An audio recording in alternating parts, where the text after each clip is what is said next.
les amis, c'est encore moi Valmont. On va vous parler un petit peu de Google Chrome. C'est pas que ça fait des années que je le connaisse, mais je le trouve assez joli, esthétiquement agréable à regarder et le fun à travailler. Je vous donne un exemple, ça c'est la page de mon fond. Autrement dit, quand je rouvre Google, puis je veux voir les applications, vous voyez, j'ai une application ici. Je clique sur ça. Puis ça tombe comme mon fond d'écran, c'est ça ici. Puis mes applications sont là. Je vais aller sur YouTube direct, je vois, Gmail, peu importe. Les icônes qu'il y a là, vous en rajoutez le nombre que vous voulez. C'est bien pratique. Puis c'est joli aussi. Par contre, ça n'empêche pas que vous ayez d'autres fenêtres ouvertes en même temps. Comme ici, vous voyez, moi j'ai mon Facebook qui est ouvert direct là. Hop, on voit un petit message. Hop, on m'envoie sur Twitter. Moi, Twitter est là. Hop, je me retourne dans l'application. Puis c'est le fun, tu peux avoir le nombre de pages que tu veux, c'est plaisant. Puis quand tu veux rajouter une page, au lieu de faire comme dans les autres navigateurs, fichier, nouvel onglet, tu cliques juste sur le petit carré qui est ici. Et voilà, il y a un nouvel onglet. Et c'est dans cet onglet-là, je pourrais demander n'importe quoi. Exemple, demander des applications. Et voilà. J'ai deux pages d'applications là. Si je veux la fermer, je fais le petit X. C'est aussi simple que ça. Les favoris, mais quand tu veux sauver des favoris, c'est la petite étoile. Puis tu as un choix de favoris. Tu peux les sauver dans Link, Mozilla, Link, barre de favoris, autres favoris, favoris. Tu peux les mettre, tu sépares tes favoris si tu veux, autrement dit. Moi, je les mets tout le temps dans autres favoris. Bon, parfait. Puis quand tu veux les voir, tes favoris, ben, vu que je chauffe dans autres favoris, vous voyez le petit dossier qui est là? Ben, je clique dessus, puis ils sont là, mes favoris. Et oui. Et ça, c'est un petit regard sur la préface, admettons. Puis si on rentre un petit peu plus dans le théorique, mais je dirais, on va aller genre, tu sais, des autres voyageurs, il fallait que tu ailles dans outils, internet, tout ça ici. Le petit carré avec les lignes, tu cliques dessus.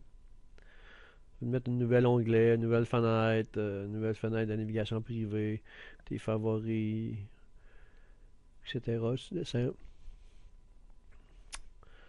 Outils. Et voilà, les outils. Ici, tes extensions. Tu peux aller voir tes extensions. Tu peux les activer. Tu peux les désactiver. Comme tu veux.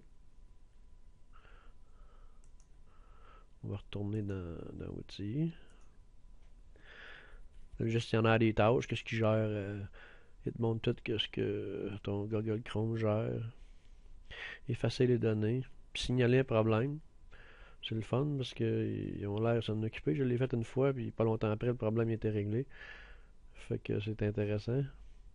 Afficher la source, ça c'est vraiment afficher la source de la page en HTML. Vous voyez vraiment la source. Exactement ce qu'il y a dans votre page, mettons. Fait qu'on va retourner là. Outils. Outils de développement. Ça ici, tu peux travailler en direct sur la page internet, dans les éléments, dans la source. Vous avez plusieurs onglets. Vous pouvez travailler à l'arrière, si on veut. Alors, on revient dans Outils. Les consoles Java, tu peux inspecter le voyageur en question. Tu as l'historique, téléchargement, tu peux tout voir tes téléchargements. Exemple, j'ai l'autre de ça dernièrement, voilà, là, qui sont là. Si je voudrais, je pourrais les effacer toute la gang, mais ça m'intéresse pas. Si je les perds l'autre bord, je reclique là, puis je les ai direct. Excusez-moi, un petit voyage de dodo, je vais me coucher tard à soir. Ça fait qu'on était dans outils historiques, téléchargement, on disait connecter. Ah, paramètres, paramètres, paramètres, paramètres, et voilà. Voilà le poteau rose. Ici, là, se déconnecter du Google. Ici, moi, je fais tout le temps ouvrir sur la page, sur une nouvelle page. Ça veut dire qu'il rouvre tout le temps. Moi, si tu mets la page de Google, il va tout le temps ouvrir sur ta page de Google. Qu'est-ce qui est le fun, c'est que si tu as fermé ton Google Chrome et tu avais 5 pages d'ouvertes, ben, si tu mets ton Python ici, mais que tu rouvres ton voyageur, ton Google Chrome, les 5 pages, c'est que tu étais YouTube, Facebook, Twitter, etc., ils vont réouvrir à la même place où c'est que tu étais. Très intéressant, ça aussi. Ouvrir une page ou un ensemble de pages spécifiques. Là, tu peux préciser. OK. Ici, c'est définir un moteur de recherche Google tout le temps. Gérer moteur de recherche. Tu fais Google, cling cling, OK. Pas avoir de trouble. Tu peux ajouter un utilisateur, puis tu peux définir Google comme ton voyageur par défaut. Oh, on va aller dans des choses avancées. Dans des options avancées. C'est ça. Ça, tu choisis ce que tu veux. Il y a des options de plus là, que tu peux mettre. Et voilà pour les paramètres. En gros, voyez-vous, on a fait le tour. Puis il n'est pas si compliqué que ça.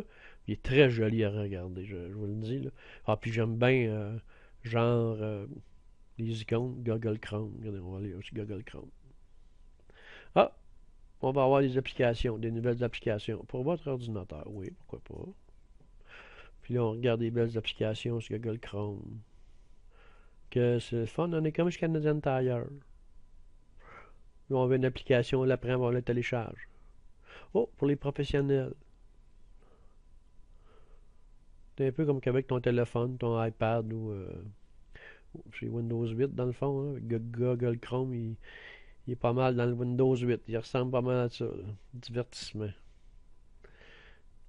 Bon, des applications de divertissement. Voulez-vous dans là. Et vous avez tous ces choix-là. C'est le fun, les applications. Mettons qu'on retourne dans une application. C'est ça, ça, tu peux en rajouter comme tu veux. Là, puis, en gros, c'est ça. Et là-dessus, je vous dis à la prochaine astuce.